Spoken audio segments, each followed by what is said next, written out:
bem-vindos todos vocês ao Globo News Painel. Vocês devem estar como eu estou, sob o efeito Trump. Que efeito é esse?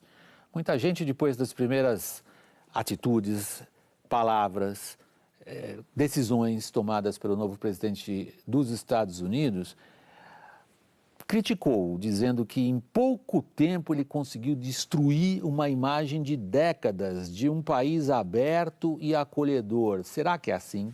Pelo menos essa é a pergunta inicial dessa edição do Globo News Painel, dedicada ao efeito deste cidadão. E que efeito, hein? Faz muito tempo que a gente não vê uma pessoa com um efeito tão grande em escala planetária como o seu Donald Trump. 3 são os nossos convidados aqui no estúdio da Globo News de São Paulo. Começa a apresentação deles por José Augusto Guilhom. O José Augusto Guilhom é professor titular de Relações Internacionais da USP. Está conosco Luiz Felipe Pondé, filósofo, professor da PUC São Paulo e também da FAAP. E o nosso terceiro participante é Gunther Hutzit, cientista político, professor de Relações Internacionais das faculdades Rio Branco. Guilhom, qual é o efeito Trump para você? Para mim, eu digo de cara a minha opinião, eu acho que ele conseguiu sim, em bem pouco tempo, destruir uma imagem, que pelo menos a imagem que eu tinha dos Estados Unidos. Olha que eu morei lá um ano como correspondente, sempre me senti à vontade. De repente a gente percebe as pessoas se sentindo mal de ter que ir para lá. Acontece isso com você? Olha, eu não sei se apenas é uma questão de ter alternado a imagem. Eu acho que é o fato de ter tornado os Estados Unidos um país imprevisível. Quer dizer, hoje ninguém é capaz de apostar que vai acontecer daqui a 2 ou 3 meses na legislação nem americana. Os israelenses, pelo que ele fez semana passada. Exatamente, nem se você consegue ir lá e voltar, né? Eu tenho uma certa apreensão nesse momento em ir para os Estados Unidos. Eu acho que esse efeito Você é muçulmano ou você vem de algum país árabe? Porque esses estão atingidos diretamente. Não, exatamente porque não há critério. Qualquer um pode ser atingido diretamente. Eu acho que é essa falta de critério, essa imprecisão, essa imprevisibilidade apesar de que ele está sendo muito previsível. Tudo que se previa de pior está acontecendo. Esse negativo. Pondé, o que é o Trump? É a figura ou é o espírito da nossa época? Ou seja, é a reação daqueles que se sentiram, de alguma maneira, completamente deixados para trás pelas transformações tecnológicas? A reação daqueles que não conseguem entender que o mundo no qual eles acham que viveram, na verdade, não existiu? A gente fala da nostalgia, quando a gente fala dos que votaram pela saída do Reino Unido da União Europeia, por exemplo. Ou é Trump mesmo, uma figura isolada? Não, eu acho que ele é uma figura isolada, por isso que ele consegue ser um populista, mas tudo que você falou me parece que tem muito a ver no seguinte sentido. Primeiro, me parece que a gente vive num momento que é um pouco o fechamento do ciclo, principalmente do final da Guerra Fria, mas que começa com o final da Segunda Guerra, mas principalmente com o final da Guerra Fria. Nossa, você pegou 70 anos atrás, depois você passou para quase 30 anos atrás e agora é um arco longo.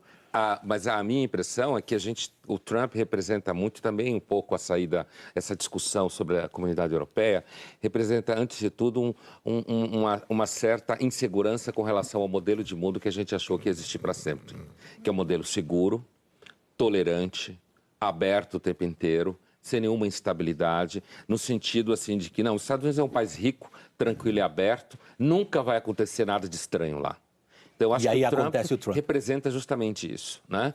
O mundo pode mudar a qualquer momento, depois de 30, 40 anos, e pode, de repente, acontecer uma guerra que a gente achava que nunca ia acontecer. Com isso, eu não estou querendo dizer que o Trump vai fazer guerra, não é isso que eu quero dizer. Entendi. Outra coisa, eu penso que, em relação à primeira parte do que você perguntou, acho que o Trump, ele representa um sujeito que fala para pessoas que sentem um déficit de verdade na democracia representativa. Acho que muitas pessoas sentem que a democracia é muito complicada, os políticos são mentirosos, não estou nem falando de corruptos. A elite governa para si mesma. A elite governa para si mesma, os intelectuais e as pessoas às costas, no caso dos Estados Unidos. Os especialistas não servem para nada. Vivem para si mesmos, falam de um mundo que eles acham que tinha que existir, xingam todo mundo. Se alguém não concorda com o que o especialista entende, ele é atrasado, ele é ignorante, ele é racista, ele é supremacista, ele é machista, seja lá o que for. E cria-se também um déficit de baixa representação desse grosso da população, um déficit de que as pessoas falem a verdade. Então, quando o Trump vira e diz assim, eu não vou deixar você falar, não, porque você é your fake news, que nem ele falou para um cara da CNN. Ou então, quando ele fala assim, não, os caras até hoje todos falavam um monte de besteira e blá, blá, blá. A pessoa que está ligada a isso, ela sente que finalmente tem alguém ali como ele, que vive para janta, para o almoço, para o café da manhã, e não com um discurso de sociedade complexa, enrolada, em que alguém vira para ele e diz assim, olha, a partir de hoje não existe mais homem e mulher, por exemplo.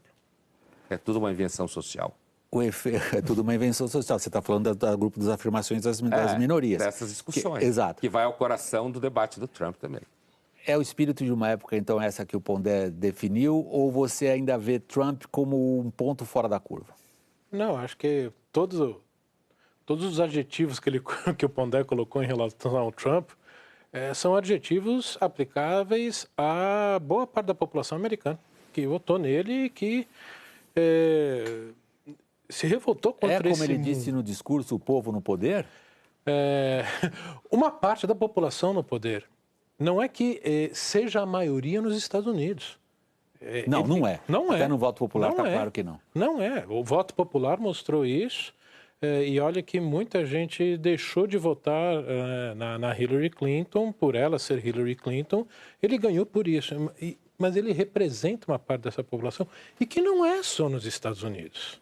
Se olharmos aqui no Brasil, você também tem muita gente que pensa como ele, que você tem espalhado pelo mundo esse pensamento que acaba vindo a público mais fácil com os meios de comunicação, com a internet, e com a chegada dele no poder, ele se tornou mesmo talvez o ídolo para muita gente. No Brasil também? No Brasil nós vimos muita coisa muito parecida com isso, né? Que essa questão do populismo é um modo de governo, e esse é um modo de governo que tem sido mais ou menos recorrente na história. É claro que nem todos são do mesmo tipo, quer dizer, você não pode confundir um populismo de esquerda com um populismo de direita, mas eles têm elementos muito próximos, que são essa questão da ligação direta com a pessoa, a identificação direta. Que ele faz através de redes sociais, no caso. Muito bem, exatamente. E que ele, aparentemente, ele vai continuar tentando governar dessa maneira. Só que há uma diferença muito grande entre a maneira de governar e a maneira de se eleger ou de conquistar apoio, né? E o que eu estou vendo é que eu imaginava que ele teria dois caminhos assumindo a presidência. Um seria dizer, bom, acabou a eleição, acabou a brincadeira, agora vamos falar sério. E, evidentemente, ele não seria um grande estadista, mas ele iria tocar as coisas e iria, enfim, de alguma forma, manter essa coisa suprapartidária americana, de ter uma ideia comum, etc. Ou então ele ia tentar, como o Collor, governar pela mídia. Eu pensei que você ia voltar lá atrás para o Jânio ainda. Não, o Jânio tentou fazer isso no momento em que era impossível, né? Já o Collor era no momento em que essa possibilidade de governar pela mídia era possível, e agora ele está governando pelo Twitter, né? Quer dizer, é uma coisa absolutamente fantástica. Deixa eu voltar à figura do Trump, Pondé. Nós tivemos, inclusive aqui no painel, a oportunidade de examinar os fatores imediatos que explicam a eleição dele. Ao longo de toda a campanha eleitoral, abordamos isso várias vezes, aparece um consenso muito grande em relação a quem são os vencedores, quem são os perdedores da globalização, da destruição do emprego industrial, manufatureiro nos Estados Unidos, blá, blá, blá, e por aí vai. Mas não é bem o meu foco aqui hoje. O meu foco é tentar entender um pouco mais nessa linha. Nós temos, de fato, uma virada de página tão violenta que aquilo que nós considerávamos que eram, inclusive, as formas políticas tradicionais da democracia representativa não valem mais. E nós estamos vendo o nascer de algo aí que pode ser preocupante ou não estou aqui fazendo um juízo de valor. Ou, e aí vem a minha pergunta, é um fenômeno passageiro? Eu acho que a gente só vai poder dizer, de fato, se é um momento, digamos, banal na curva daqui a algum tempo. Nesse momento, a impressão que eu tenho é que o Trump representa aquele conjunto de pessoas que a inteligência normalmente chama de burras. alienadas. Medíocres. Eu disse isso, inclusive, num jornal de rede na semana passada, conversando com o correspondente de Nova York. Ele não sabia, ele disse, eu não sei como entender isso que o Trump fez. Eu falei, é quando acontece, quando medíocres começam a tomar decisões. Então, isso daí é interessante porque, e aí tem um fenômeno que, assim, ele perdeu, digamos, no voto popular, mas ganhou no colégio, que é uma instituição, e eu acho que a gente tem que prestar atenção nisso, a forma de eleição americana é uma forma para evitar a tirania da maioria, que o voto popular pode se constituir. Um dos grandes populistas da América Latina dos últimos anos, o Chávez e o Maduro, são figuras que chegaram através de voto, de maioria, ao poder, grandes populistas. Mas, assim, o colégio eleitoral americano, ele existe, claramente, uma função nobre dele é evitar que você tenha uma tirania da maioria. Portanto, ele, supostamente, representa uma elite capaz de fazer escolhas, né?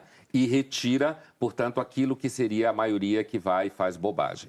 Essa suposta elite que representa, digamos assim, aqueles que poderiam fazer uma escolha um pouco mais pensada... Inclusive no partido dele, o republicano. Inclusive no partido dele, optam por ele, visto que ele ganhou a eleição, certo? Optam por ele, ele ganha a eleição.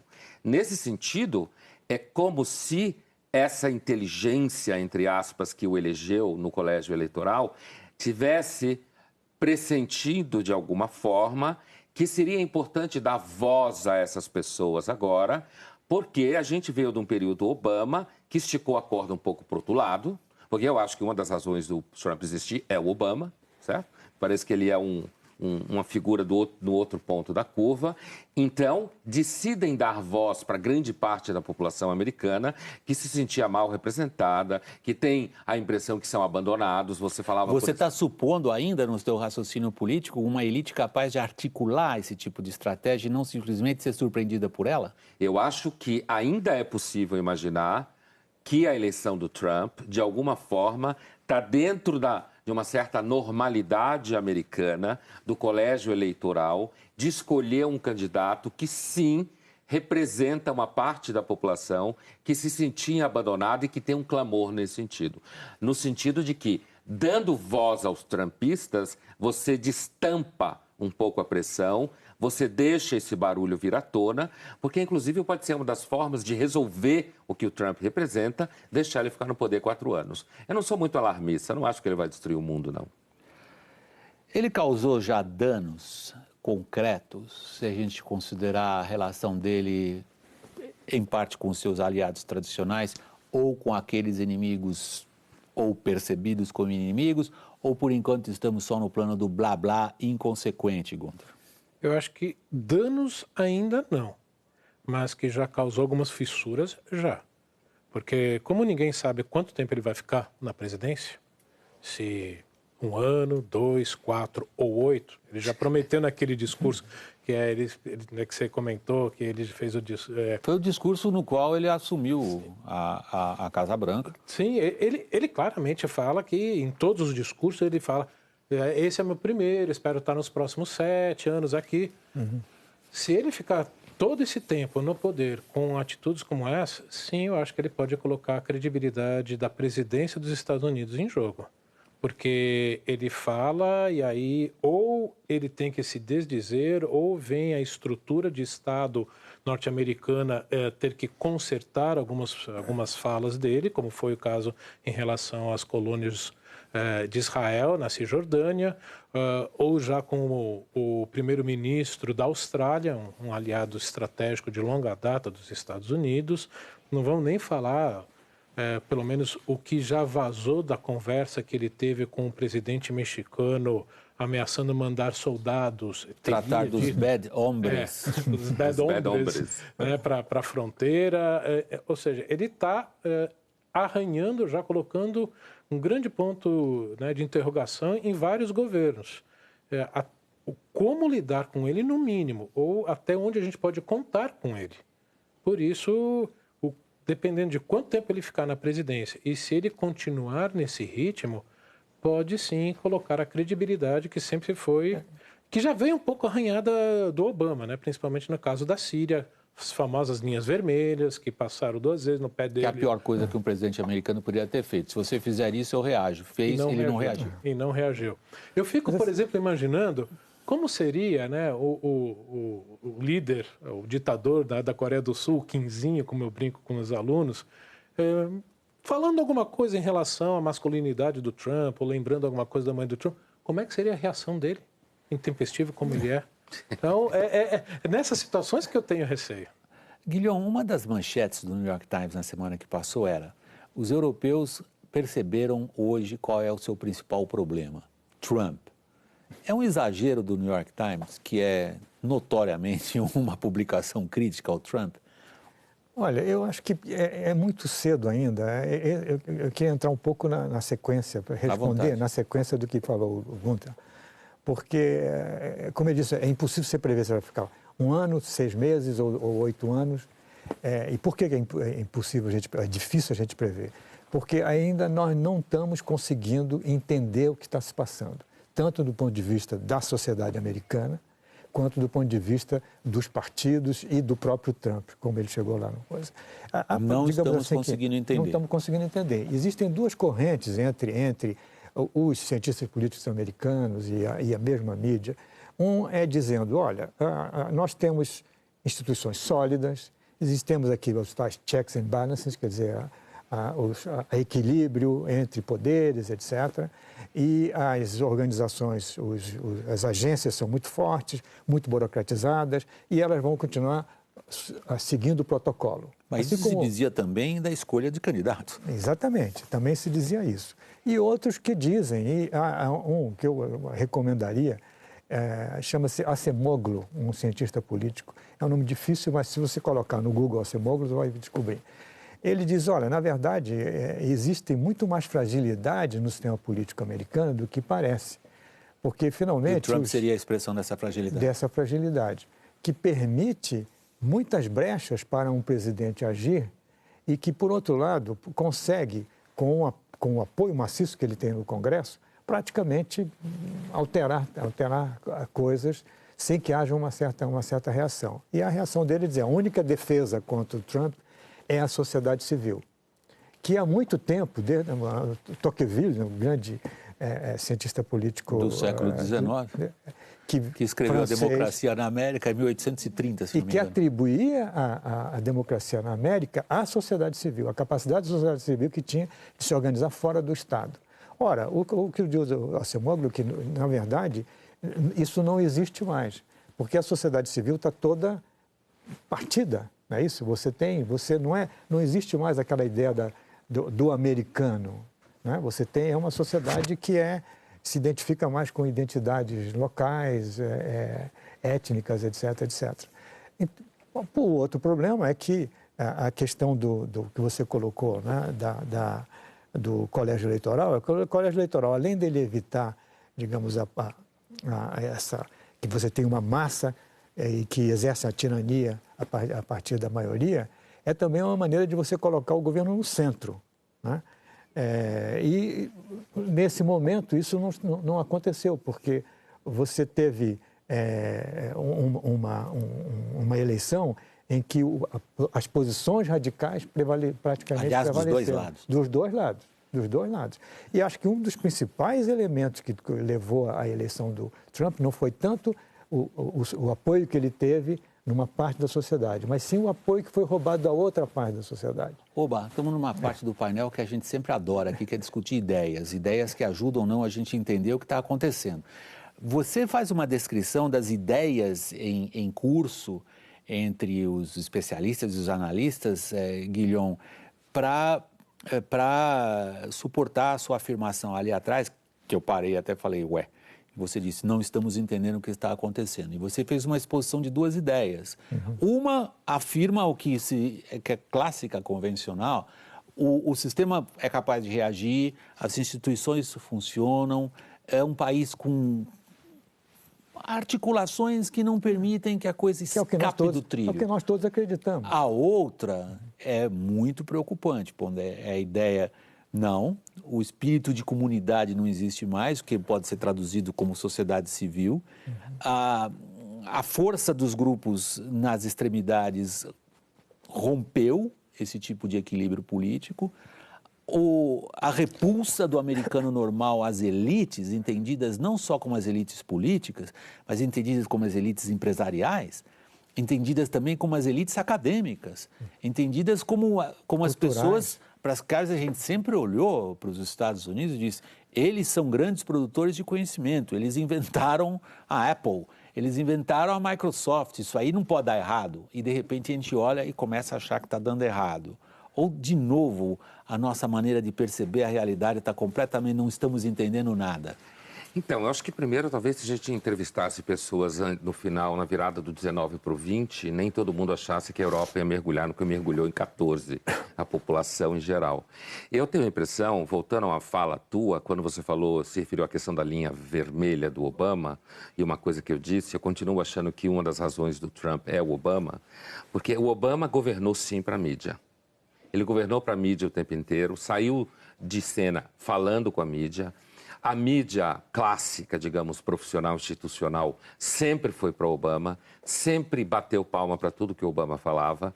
E aí você tem um presidente eleito pelo colégio eleitoral que, de certa forma, parafraseando o que o Guilherme falou, mas fazendo uma ironia em cima do colégio eleitoral, o colégio eleitoral acabou, de certa forma, puxando a situação para o centro. No sentido de que, como o Obama levou a população americana para uma posição mais específica, inclusive de uma imagem para essa população aí que gosta do Trump, de que os Estados Unidos é fraco, que não é capaz de tomar decisão nenhuma, que acabou o poder dos Estados Unidos. Ou seja, o Obama ele acabou representando um presidente que o New York Times adora, certo? Enquanto que, como foi bem lembrado pelo Guilherme, o Trump, ele governa com Twitter. Nesse sentido, ele é extremamente pós-moderno, extremamente contemporâneo.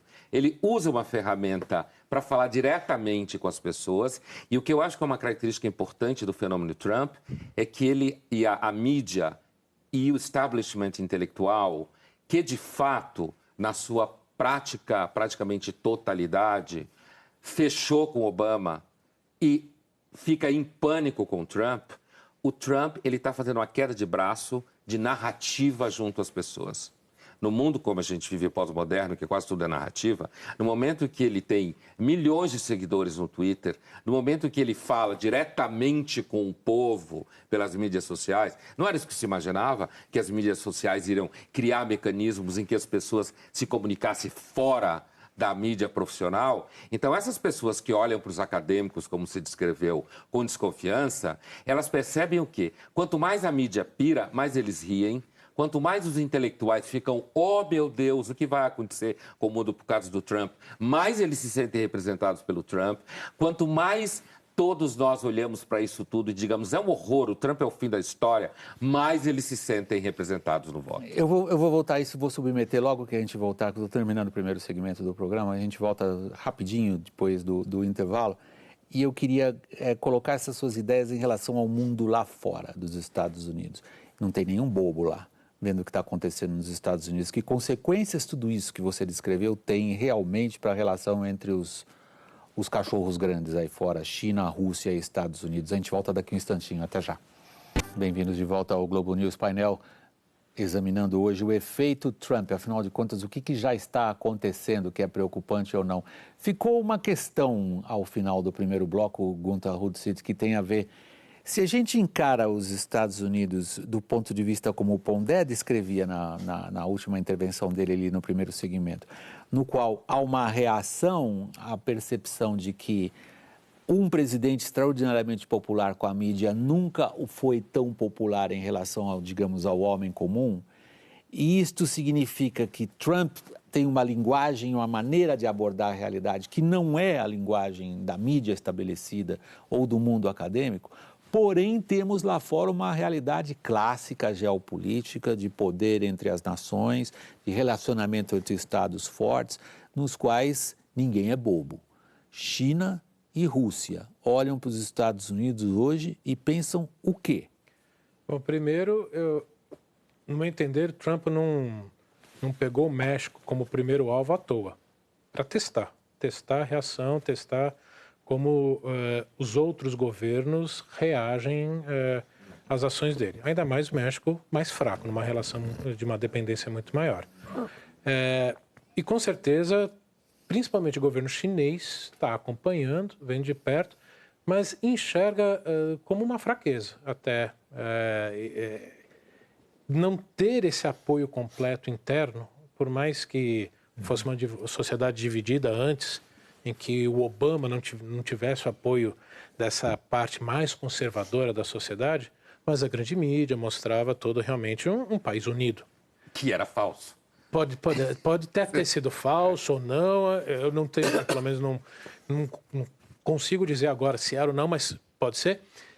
E nesse momento, numa leitura chinesa, com 5.000 anos de cultura, Sun Tzu, né, de uma base de um pensamento estratégico bem antigo, vê uma divisão interna muito grande, que pode lembrar talvez um início dos anos 70, uma reação a que foi toda a guerra do Vietnã, protestos gigantescos, protestos chegando em universidades, mas como foi foi Stanford quando um essa presidente semana. americano que não cumpriu, não terminou o mandato, deu um passo extraordinário, que no meio daquela situação internacional, ele abriu as relações com a China. Sim, foi. E mudou o cenário internacional de forma, vamos dizer, cujas consequências a gente vive de certa maneira até hoje. Mas esse é um grande problema para o Trump, porque ele fala algumas coisas, como por exemplo, pegar o exemplo que ele fala sempre do Putin, né, como se fosse o grande, né, o ídolo dele de um líder forte, que defende os interesses do país, Só que ele já começou a tomar algumas ações que vão contrários aos interesses russos, como armar rebeldes sírios no norte da Síria, que é contrário ao interesse russo, ameaçar usar a força contra o Irã, que é contra o interesse russo. Então, todas essa metralhadora giratória dele, de políticas, de tentar ser o oposto do Obama, ainda vão vir à tona como os outros governos testando. Eles estão, no meu entender, esperando para ver para onde vai. Mas, principalmente do ponto de vista chinês, eu acho que eles enxergam hoje Estados Unidos mais fraco do que era antes. Se você tivesse sentado na chancelaria lá em Pequim ou em Moscou, você estaria pensando o que de Washington? Eu acho que estaria apavorado, sem parâmetros, entende? O que eu tenho lido recentemente sobre os chineses é que eles estão sem parâmetros, sem saber como lidar com... Eles sabiam como lidar com o Obama, tiraram o partido, digamos, da fraqueza do Obama em relação à política, à dubiedade do Obama, né? Que ao mesmo tempo cedia em muitas coisas e ao mesmo tempo queria se confrontar, de certa forma, se confrontar ali no Mar do Sul da China. Falava suave e tinha 3 porta-aviões ali na porta, na cara dos chineses. Exatamente. A velha história do porrete, né? Fala falso, mas leva um porrete, fala falso, mas leva um porrete.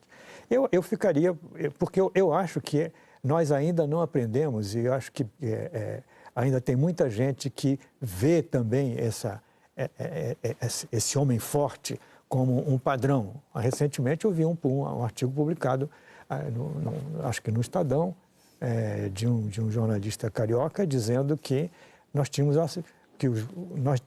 lições a aprender com a maneira como o Trump defende os interesses nacionais. Então, eu acho que é uma coisa ainda difícil de se entender. Mas há uma certa noção de que isso não é tão estranho, né, na discussão atual. Tem um autor que chama-se Walter Russell Mead. Walter Russell, é um dos maiores M-E-A-D. sociólogos. Ele edita uma publicação chamada American Interest. Ele colabora lá. Para quem é interessado, gosta de ler sobre a situação nos Estados Unidos também, o American Interest é um site que é o contrário do Twitter, o contrário do texto rápido.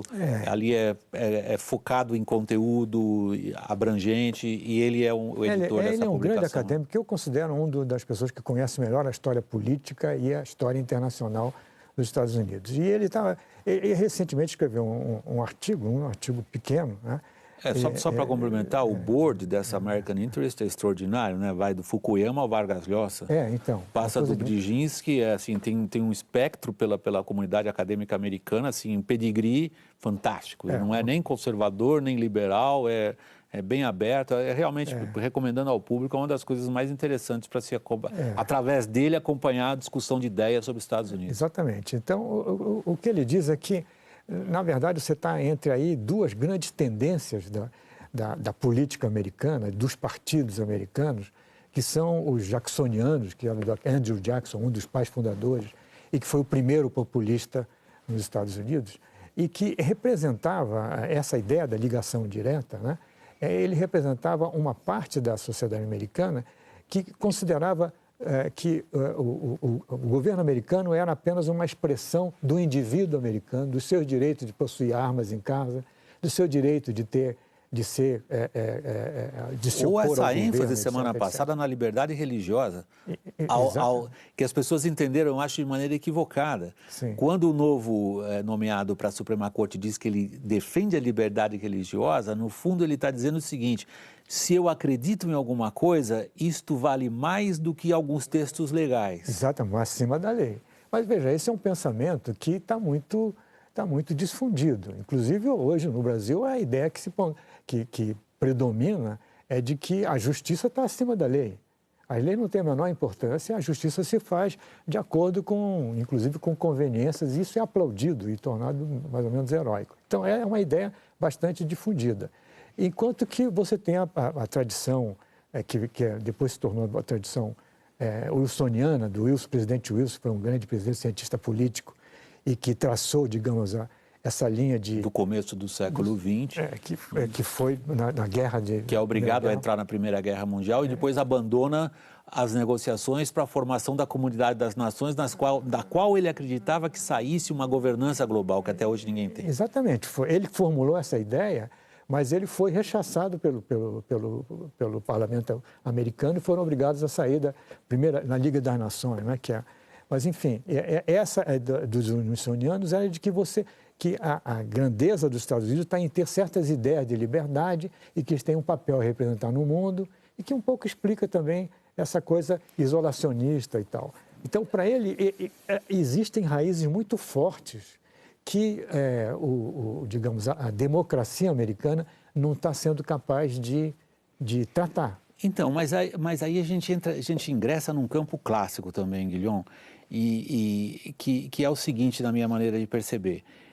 Voltando a um ponto que você ressaltou no primeiro bloco do programa, Pondé, quando você disse, nessa fase pós-moderna em que se criam as narrativas e as forças políticas, de certa maneira, se agregam às narrativas e crescem ou vicejam através de uma narrativa, eu que venho dessa velha escola de repórter de rua, sempre caio um pouco naquele, digamos, dogmatismo de dizer os fatos um dia cobram um acerto de contas com a narrativa.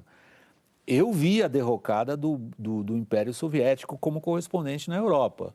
Eu me lembro da narrativa, aliás, que até a CIA adotou, que o Império Soviético duraria 1000 anos, que era um sistema capaz de sobreviver por suas características ABCD, e aquilo implodiu em menos de 2 anos, eu me lembro, como correspondente em Berlim, era inacreditável. Ver como aquele mundo que parecia tão sólido e consolidado caiu num buraco, desapareceu. Desapareceu porque as pessoas começaram a acreditar em outras coisas. Então, o meu ponto é o seguinte: até quando esse apego a narrativas, como parece ser, obviamente, agora a maneira do Trump governar, é capaz de enfrentar a realidade da relação difícil lá fora, com os Estados Unidos relativamente mais fraco do que foi há 40 ou 50 anos, um país que não tem mais capacidade de competir do ponto de vista do comércio internacional como os americanos acham que são capazes de competir, e com um presidente que diz que batendo na mesa, porque eles são bons, eles são fortes, e eles só não sabem bater na mesa, ele vai conseguir o que quer. Você está perguntando qual é o fôlego dessa narrativa, né? Eu acho assim, eu começaria dando um passo para trás, que eu achei interessante essa questão, quando você fazia aqui que um chinês estaria pensando, ou um russo. Eu acho que um chinês, ele acha, na verdade, não só Os Estados Unidos do Trump fraco, ele acha a democracia fraca. Eu acho que um chinês... Como um russo também acha. Como um russo também acha. Também. Então, eu entendo que o fenômeno do Trump, ele dá para nós que trabalhamos tentando entender o mundo um desafio muito interessante.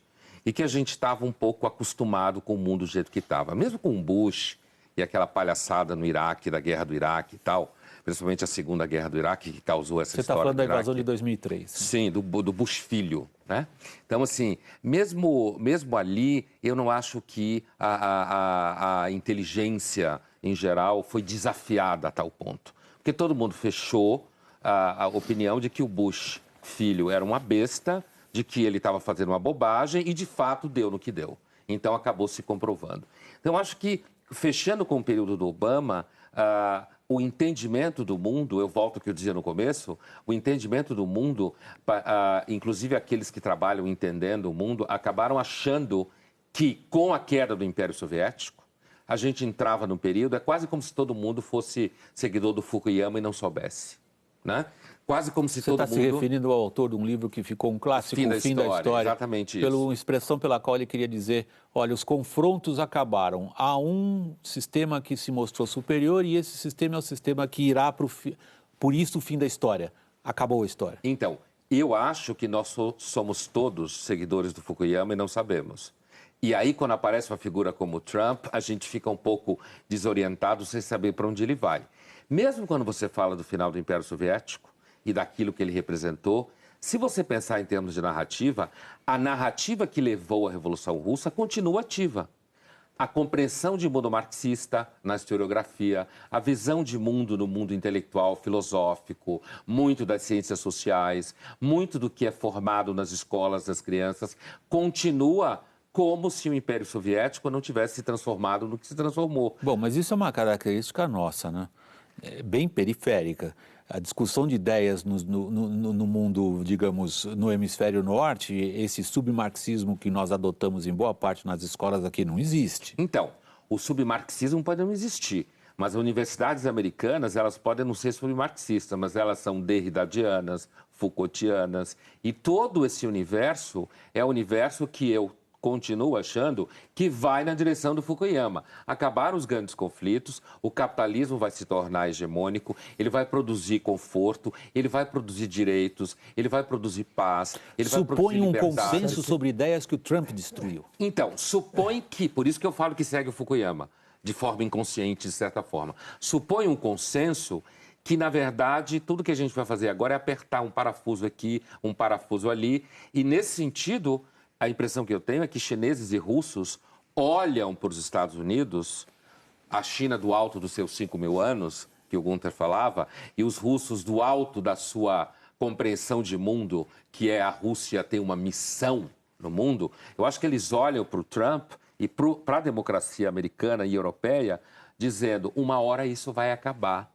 Uma hora isso vai cair. Na narrativa russa, esse sentido de missão, eles remetem a mais ou menos uns 800 anos atrás. Então, vai junto com o cristianismo, com a compreensão da igreja. Aparece muito na literatura do Dostoiévski, por exemplo, nessa visão, que influencia o Putin. Quer dizer, o Putin tem uma visão um pouco pan-eslavista. E religiosa. Né? E religiosa, onde essa ideia de uma certa pregação de superação do mundo, meio derretido pela democracia liberal e tal. Então, eu tenho a impressão que, de certa forma, o Trump causa um escândalo, mas, ao mesmo tempo, é um pouco... entre aspas, normal. A democracia, de vez em quando, tem crise, ela fica em pânico, ela acha que vai acabar. E eu tenho a impressão que chineses e russos, na verdade, continuam achando o sistema democrático quebrado, caro demais, confuso, e agora inseguro, nas mãos lento. De uma estrela de reality show. E aí na mão de um cara que não respeita o jogo, né? Não respeita o jogo democrático, e que talvez por isso, como dizia o Guilhom, possa causar mais algum medo neles. O Gunther me pediu a palavra. É que, enquanto o Pondé estava falando, realmente grande parte se tornou Fukuyamista, porque a União Soviética desaparece, a Rússia se transforma em democracia e se abre o capitalismo. O que a China mais quer fazer e consegue em 2000? Entrar na OMC, ou seja, aceitam as regras ocidentais colocadas. Por isso, estava tudo estabelecido, tudo bem. A hora que vem Trump e começa a questionar as próprias regras estabelecidas pelos Estados Unidos, causa todo esse desconforto. Rússia e China são dois dos governos que mais vêm atuando no mundo para, vamos dizer assim, relativizar conceitos de direitos humanos, relativizar conceitos de democracia, que agora, com o Trump, como o Pandé colocou... Ele disse que não vai se meter na vida de ninguém. Nunca vi um presidente americano dar um presente desses a Moscou ou Pequim. Com certeza. E reparem, né? Putin está um silêncio sepulcral, não falou nada até agora, porque dá pano para manga, para esse novo líder simplesmente abrir as portas para um questionamento mais forte ainda de democracia. É isso que a gente está aqui, pelo menos eu percebo, um questionamento muito forte a todos esses princípios ocidentais que nós passamos a ter como certos com o fim da Guerra Fria. É essa a questão atual, então, Guilhom? Os valores que fundamentaram o que se veio a chamar de ordem liberal ocidental internacional, e olha que ela leva já uns 70 anos, eles é que estão sendo contestados? Veja, eu acho que eu tenho uma certa dificuldade de achar que a China e a Rússia vão exatamente na mesma direção. Eu acho que eles compartilham, com certeza, essa ideia da fraqueza da democracia. É muito claro. Né? Mas acho que eles divergem numa coisa em que os russos acham que o Ocidente só entende o uso da força. E por isso que ele é tão bem sucedido. Porque quando ele usa a força, o Ocidente... Que foi a justificativa do Putin para intervir na Síria. Olha o que vocês fizeram na Líbia, por que eu não posso fazer na Síria? E antes de intervir antes na Geórgia, não é isso? E na Ucrânia, etc. Enquanto que a China não vê isso, porque ela vê o poder americano ali muito, muito próximo dela e muito competindo diretamente. Né? Mas eles compartilham essa ideia da fraqueza. Agora, a outra coisa que eu queria observar, mudando um pouco de assunto, é que todo populismo é autoritário, mas nem todo autoritarismo é populista. Por exemplo, os chineses não são populistas, são tudo menos populistas. E o populismo dos russos é um pouco... É um novo nacionalismo. É mais um nacionalismo do que propriamente que na literatura já se chama o novo nacionalismo branco russo. É curioso isso. Que tem uma narrativa até anterior ao do comunismo. Não é? Quando a gente pensa o que passa na cabeça do russo que apoia o Putin, não é um saudosismo da volta da União Soviética, vai mais para trás ainda. É o sentido de missão. É o sentido de que ele tem que ter acesso aos mares quentes. É extraordinário a gente pensar que no século XXI, russos continuem falando de algo que a gente pensava que tinha sido resolvido no século XIX. Se você me permite, na verdade eu estou mais preocupado nesse momento, não tanto quanto os russos e os chineses, porque eles mais ou menos sabem o que querem e sabem os seus limites e mais ou menos... Tradicionalmente. Na base da tradição, né? De lidar com esse tipo de problema. Mas me preocupa um pouco a reação no Brasil. Eu vejo coisas que me deixam, assim, estatelado. Por exemplo, as pessoas se referem ao prefeito de São Paulo, João Dória, pela maneira como ele está lidando com as coisas, com a coisa da mídia, etc., comparam ele ao Jânio, que jogou, quando foi presidente, o país numa crise, da qual só foi levantar depois do regime militar, mas com galhofa, entendeu? Como se isso fosse uma coisa interessante. Eu vejo pessoas achando... Vamos para essa parte final do programa, o efeito Trump no Brasil. Vou botar esse títulozinho aqui, capítulo final dessa edição do Globo News Painel. O efeito Trump no Brasil. É por aí que você descreveria esse efeito Trump no Brasil? Eu acho que há, assim, as pessoas meio deslumbradas e todo mundo daqui e dali vai dizer assim, mas o Brasil vai ganhar alguma coisa com isso, nós vamos pegar o comércio do México. Agora eu vi o ministro do Turismo dizendo, nós vamos atrair turistas para cá, agora que, sabe? Não é assim, parece que virou a festa da uva de vez em quando. Efeito Trump no Brasil. Eu começaria comentando a partir de uma frase tua em relação à Rússia, que era, achamos que isso tinha sido resolvido no século XIX. Né? Eu tenho a impressão que a gente está sendo revisitado, inclusive no caso da Guerra da Crimeia, você achou também que tinha sido resolvido. Você está falando da Guerra da Crimeia de 1854. É, essa do século XIX, né? Então, assim... Os russos falam dela como se fosse ontem. Mas... Então, mas é aí que tá, porque para eles... têm outro horizonte histórico. Eles têm outra percepção de tempo, né? Então, eu tenho a impressão que, e também para terminar o que você me perguntou antes, eu não lhe respondi, que assim, eu não acho que a narrativa do Trump tenha tanto fôlego, tá? Eu não acho.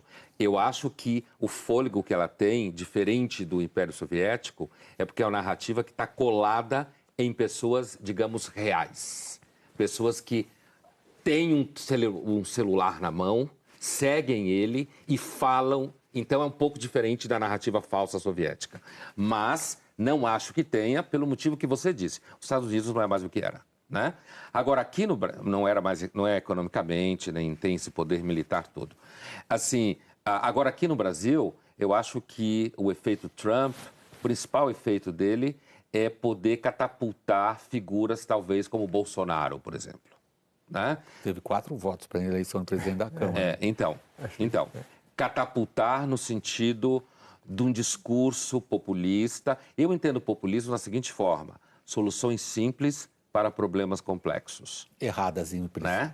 E porque são simples, justamente por isso. Porque não existe solução simples. Os últimos populismos que a gente viu acabaram num desastre monumental. Não tem solução simples para o mundo. Eu, pessoalmente, acho que o mundo não tem solução. Mas não existe solução simples para o mundo. Para terminar o programa, o efeito Trump no Brasil, nas palavras de Gunter Hudzit. Bom, com certeza, candidatos aparecerão em 2018 que a gente nem está no radar agora, populistas. Eu trago até pro atual momento. De topete ou sem topete? Não se sabe. Não, eu acredito que pode aparecer Você sabe que vai ter um populista? Acho que sim. Acho que vai sim. Já se compararam, inclusive, Dória como se fosse um próprio Trump, que precisaria qualquer partido ter um candidato como esse para a presidência. Mas eu vejo agora como decisões já para o atual governo, porque nós vamos apoiar ou não o México nesse problema. Eu vejo gente já falando, não, temos que defender os nossos interesses e ponto, e outros que dizem, não, a nossa política tradicional é de princípios. O atual governo vai ter que lidar com esse problema já. Acho que... O painel está terminando, como vocês podem ter concluído pelas últimas intervenções aqui dos nossos convidados. Trump vai nos ocupar bastante esse ano e os próximos, fora a nossa crise política, que é o nosso tema recorrente aqui. Eu queria, então, agora agradecer aos nossos 3 participantes, começando por José Augusto Guilhom, professor titular em Relações Internacionais da USP. Agradeço a Luiz Felipe Pondé, filósofo, professor da PUC São Paulo e da FAAP.